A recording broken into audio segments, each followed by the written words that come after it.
আমি হেডফোন নিতে ভাইয়ের রুমের দরজার কাছে গেলাম। দরজাটা খোলাই ছিল।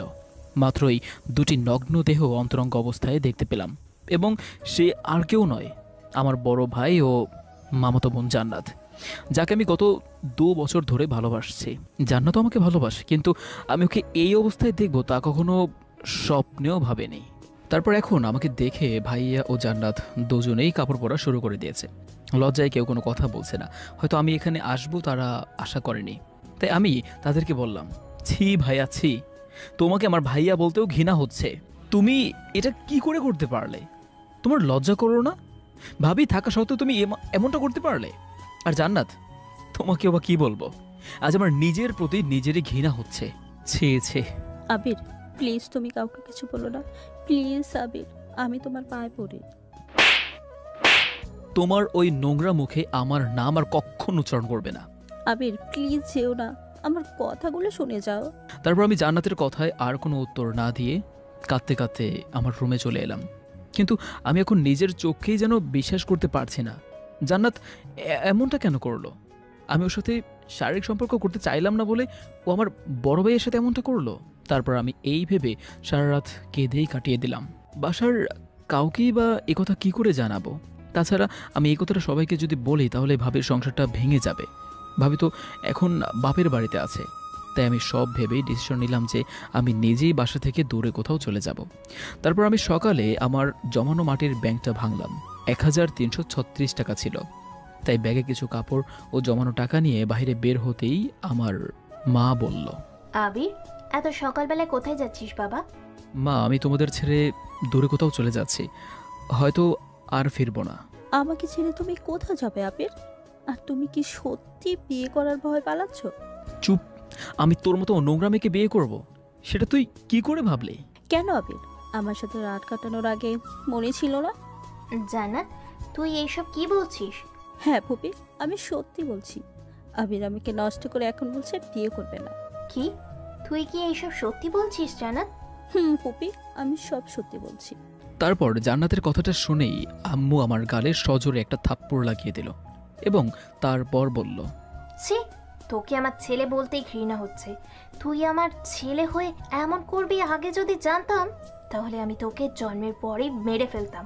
আম্মু প্লিজ, তুমি আমাকে বিশ্বাস করো, আমি এমন কিছুই করিনি। চুপ, একদম চুপ। তুই আজ থেকে আমাকে আর মা বলে ডাকবি না। তারপর আমি আরও কিছু বলতে যাব, কিন্তু এমন সময় এদিকে ভাইয়া এসে আমাকে ইচ্ছে মতো লাঠি দিয়ে পিটাচ্ছে। তাই আমি ব্যথায় আর কিছুই বলতে পারছি না, চিৎকার করতে লাগলাম। কিন্তু এমন সময় ভাবি তাদের বাসা থেকে চলে আসছে এবং সে আমায় এমনভাবে মারতে দেখে এগিয়ে আসলো ভাইয়াকে আটকাতে। আর এখন আমার চোখ দিয়ে অঝোর ধারায় বর্ষা নামছে। নিজের ভাই তার অপরাধ ঝাঁকতে আমাকে এভাবে মারছে। তারপর আমাকে সেখান থেকে নিয়ে গিয়ে একটা রুমে আটকে রাখা হলো। আজ নিজের গর্ভধারিণী মাও আমাকে চিনতে পারলো না।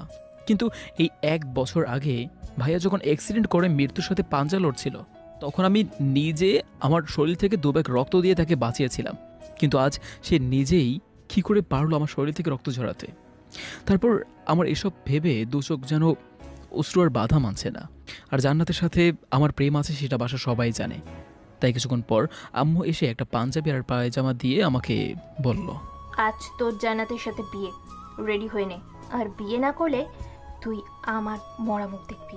কিন্তু এখন আমি মাকে কিভাবে বলবো যে জান্নাতকে আমি ভালোবেসে 2 বছরে একবারও স্পর্শ করলাম না? সে কি করে ভাইয়ার বিছানায় গেল? কি রে, চুপ করে আছিস কেন? নে, এইগুলো ধর আর তাড়াতাড়ি রেডি হয়ে নে। কিন্তু আম্মু। এখন আমি তোর কোনো কিন্তু শুনতে চাই না। আর তুই যদি এখন জান্নাতকে বিয়ে না করিস, তাহলে তুই আমার মরা মুখ দেখবি। তারপর আমি আর কিছু না বলে অবশেষে সিদ্ধান্ত নিলাম যে মায়ের কথা রাখতে বিয়েটা করব। কিন্তু তবে আমি এই বাসা থেকে চলে যাব, যাতে আমাকে জান্নাতের মুখ দেখতে না হয়। আর তার একটু পর ভাবি আমাকে জানালা থেকে দেখে চোখের পানি ফেলে চলে গেল। হয়তো এখন তার মনে অনেক প্রশ্ন, কেন আমি এসব করলাম। কিন্তু এদিকে ভাবির মাথায় একটা জিনিস ঢুকছে না। আমি তো জান্নাতকে ভালোবাসি, তাহলে কি এমন হলো যে আমি তাকে বিয়ে করতে চাচ্ছি না? তারপর বিকেলে কাজী আসলো, আমার ও জান্নাতের বিয়ে পড়ানো হলো। আর এইদিকে বিয়ে বাড়ি ঠিকই, কিন্তু কারো মনে কোনো আনন্দ নেই, সবার মন খারাপ, শুধু আমার বড় ভাই আকাশ আর জান্নাতের ছাড়া। তারপর এখন রাতে আমার পায়ে এবং হাতে প্রচণ্ড ব্যথা করছে, কিন্তু তবুও আমি কষ্ট করে একটা চিঠি লিখলাম। প্রিয় মা, মা গো, আমি তোমার কথা রেখেছি। মা, আমি জান্নাতকে বিয়ে করেছি, কিন্তু তা কেন জানো মা? কারণ আমি যে তোমার মরা মুখ সহ্য করতে পারবো না। আর জানো মা, আমি তোমাকে অনেক বেশি ভালোবাসি। আমার বাবা অনেক আগেই পরপারে চলে গিয়েছে। জানি না, সে থাকলে হয়তো আরও অনেক মারতো, কিন্তু আজ তুমি আমাকে মারোনি। আমি জানি মা, তুমি আমাকে অনেক ভালোবাসো, আর আমি আজ তোমাকে অনেক কষ্ট দিয়েছি, এটাও জানি। কিন্তু আমি কষ্ট দিতে চাইনি। হয়তো একদিন আজকের থেকে অনেক বেশি কষ্ট পাবে, যেদিন আমার চলে যাওয়ার কারণটা জানতে পারবে। কিন্তু একটা জিনিস ভেবে আমি খুব কষ্ট পাচ্ছি মা, তুমি আমাকে বুঝলে না। তাই আজ আমি অনেক দূরে চলে গেলাম। নিজের খেয়াল রেখো। ইতি, তোমার কলিজার টুকরা। তারপর আমি মাঝরাতে বাসার দেয়াল টপকে বাইরে আসলাম। চলছি দূর অজানা রাস্তায়, আর সামনে রেল স্টেশন। ট্রেন আসার আওয়াজ পেয়ে স্টেশনে এসে ট্রেনে উঠে পড়ি। জানি না কোথায় যাব। তারপর আমি একটা সিটে বসতেই পায়ে কি যেন একটা লাগলো। তাকিয়ে দেখি একটা লাগেজ। কিন্তু লাগেজটা কার? এই সিটে তো আর কেউ নেই। তারপর আমি আরও কিছুক্ষণ ভেবে জানালা দিয়ে সবুজ প্রকৃতি দেখছি। আর তারপরের স্টেশন আসতেই আশেপাশের সিটের সবাই নেমে গেল, কিন্তু কেউ লাগেজটা নিল না।